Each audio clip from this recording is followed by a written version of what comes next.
बाबा साहब डॉक्टर भीमराव अंबेडकर जी का विरोध तो भारत में होता था, लेकिन सुनने में यह आया है कि बाबा साहब डॉक्टर भीमराव अंबेडकर जी का विरोध करने के लिए कांग्रेस और गांधी ने वहां जाकर के लंदन में भी विरोध कर रहे हैं। लेकिन हमारे नेता अगर कोई है तो परम पूज्य बोधि सत्य बाबा साहब डॉक्टर भीमराव अंबेडकर जी हैं, इसके सिवा कोई नहीं है। ये दलित समाज के लोगों ने यहां से भेजा और वहां जाकर के बाबा साहब जब ये खत को पढ़े और वहां पेश किए तो उन्होंने गांधी एंड कांग्रेस को ललकारा और कहा कि यदि गांधी ये कह दे कि मैं जो है इनका नेता नहीं हूं तो मैं हरगिज मानने को तैयार नहीं हूं, क्योंकि मेरे लोगों ने ये भेजा है कि उनका प्रतिनिधित्व करने मैं आया हूं। तो ये बड़ी ही कठिनाई के साथ इस आंदोलन को हमें मिला है। आज मान सम्मान स्वाभिमान से जीने का जो मौका मिला है मुझे, आज जो महिलाएं आज समाज में बैठी है एक साथ, उसमें बाबा साहब डॉक्टर भीमराव अंबेडकर जी का बहुत बड़ा योगदान है। उनसे पहले जो है हमारी मसीहा भी जो 3 जनवरी को हम लोग एक माता सावित्रीबाई फुले का नाम कितने लोगों ने सुना है? भाई सुनना चाहिए, सबको समझना चाहिए।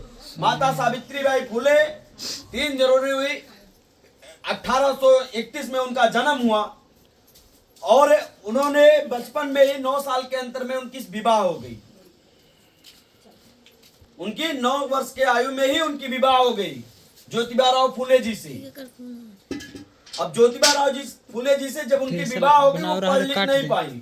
खैर उनका मन बहुत लग रहा था पढ़ने में, लेकिन तमाम सारी कुरीतियां थी। बच्चियों को पढ़ने नहीं दिया जाता था। महिलाओं को, अब मैं ज्यादा ना कहूँ, महिलाओं को तो बहुत सारा दिक्कत था, लेकिन ये छोटी चीजें में समझ लीजिए, उनके चाहे वो किसी भी समाज की बच्ची रही हो, चाहे वो किसी भी समाज की महिला रही हो, उसे पढ़ने नहीं दिया जाता था। अब सावित्रीबाई फुले जी ने देखा तो जब 9 वर्ष की आयु में उनकी शादी हो गई ज्योतिबा फुले जी से, तो इनका पढ़ने का मन लगता था, उनका पढ़ाने का भी मन लगा।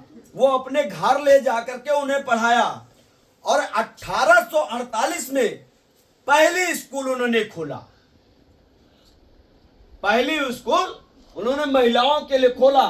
अब वो जब पढ़ाने जाती थी तो जो सांप्रदायिक लोग हैं, जो सामंतवादी सोच के लोग हैं, वो माता सावित्रीबाई फुले के ऊपर जो है गोबर कीचड़ तमाम सारी चीजें फेंक दिया करती थी ताकि वो स्कूल ना जा पाए पढ़ाने के लिए, वो महिलाओं को जो है ना शिक्षा दे पाए।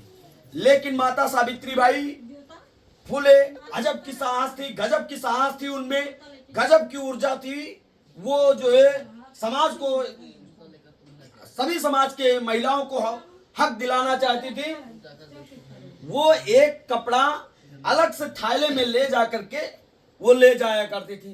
जब स्कूल पर पहुंचती थी तब वो जो है उस कपड़े को चेंज कर लेती थी और वो खराब कपड़ा उस थैले में रख लेती थी और जो अच्छा था उसको पहन करके वो जो है महिलाओं को पढ़ाती थी। तो तमाम सारी दिक्कतों को हमारे समाज के महापुरुषों ने झेला है और इस झेलने के बाद इस आंदोलन को खड़ा किया है। यदि इस आंदोलन को खड़ा किया है तो हमें इस आंदोलन को जाया नहीं जाने देना है। इस बात को इसलिए मैं कह रहा हूं, कि जब संस्कार हम अपने महापुरुष, ये बंद करें,